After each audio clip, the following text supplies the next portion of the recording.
Okay, in this video, we spend more time on some summary statistics. We're still in descriptive stats. We've done some graphs. We've looked at pivot tables and pivot charts and histograms. But let's talk about just some summary statistics that you can calculate and what they mean. So back in our data file, on the arrival worksheet, we've already built a histogram of these, but you can also go just grab some statistics. Remember what a statistics is. It collapses a bunch of data into a single number. So it's a math function that squeezes numbers into a single number. If we use the data analysis add-in, and we go to descriptive stats, then we can grab the data. Again, the very first row is identifier, it's a label. And I'm actually going to put the data on this worksheet this time. So rather than letting it generate a new worksheet, I'm actually going to put it starting, and I'll use cell F1 as my output. And get your summary stats and go ahead and get something called a confidence level. And then hit OK. And zoom that out a little bit. So now this is static. So if I click on these are just numbers. So if this number changes to something over on this side, that doesn't impact these. This is a one-time, you would have to redo it. But let's talk about what they are and also talk about how I would calculate these using an Excel formula. Because you could grab these and make them dynamic. The first one is the average or the mean. It's the balance point, as we talked about in the previous video. There's a function in Excel called average. The next one is the standard error. The standard error is defined as the standard deviation divided by the square root of the sample size. So I could calculate this number. I'll do it here first. The standard error is defined as the standard deviation divided by the square root of the sample size. So let's talk about the standard deviation first. The mean, the median, and the mode are all measures of central tendency of the middle. But the standard deviation is a measure of variability, how much variability is in the system. And you can use a formula in Excel. You could stop just there, but if you wanted to, the newer ones, they like to put the dot for the sample, dot S for the sample, and go grab the data. So that's a measure of variability, how much variability is in the system.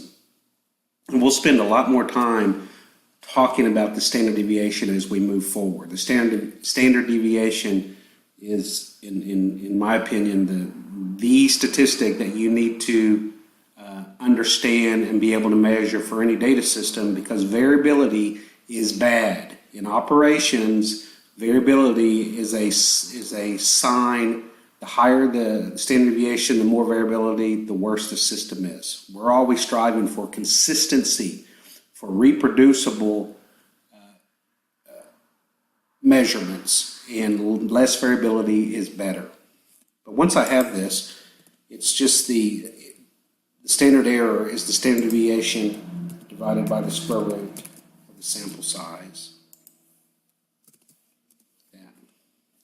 Again, the median and the mode.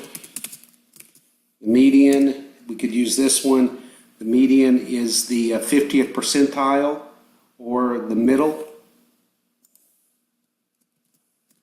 So if you take all of the data and find the middle one, that's what that is. The mode is what happens most often. These are all measures of central tendency. The variance is the standard deviation squared. You could take this and square it. If you notice how I did that in Excel, I used the shift 6 to get that caret sign. So this is the same as this, but there is a formula to calculate the variance. Spell it wrong. VAR.S, that's what it is.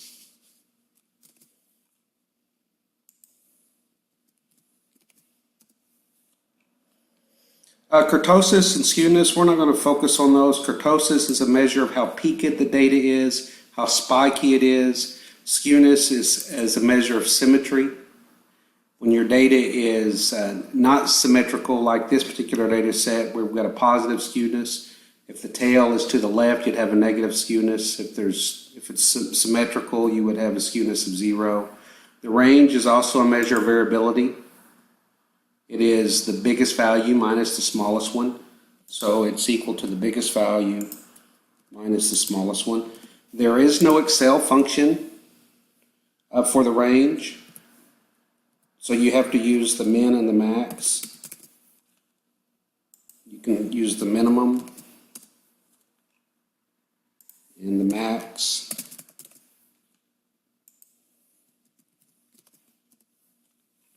And then the range is just the difference of those two.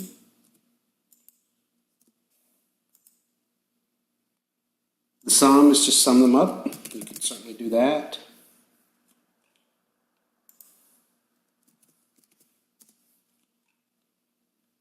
And then the count is, I think there's a count function, yes, is how many items you have. And again, what I'm doing, just as a reminder, I'm calculating all these.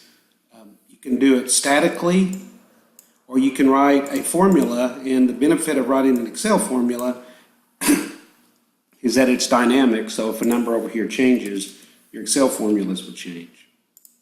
And the last one is a confidence level that you can use to generate a confidence interval around the mean. So what we can say is that I am 95% sure that the population mean is this number plus or minus this. So this plus this and this minus this gives us a confidence interval. So the confidence interval lower and confidence interval upper. The lower is equal to the mean minus this number.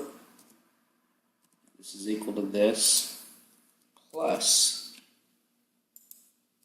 And all we're saying, and there's two ways you can say this. You can say, I think the population mean is 4.16. Or you could say that I'm 95% sure that the population mean is between 3.6 and 4.6. It's a better way to think. It's a measure of risk when you're given this. I think there's a formula in Excel that calculates a confidence. I think the .t is what this one reproduces. The first argument is how confident you want to be. It is 1 minus your confidence level. So if your confidence level is 95%, your alpha would be 0.05, or 1 minus your confidence. The standard deviation we calculated earlier. Sample size is given here.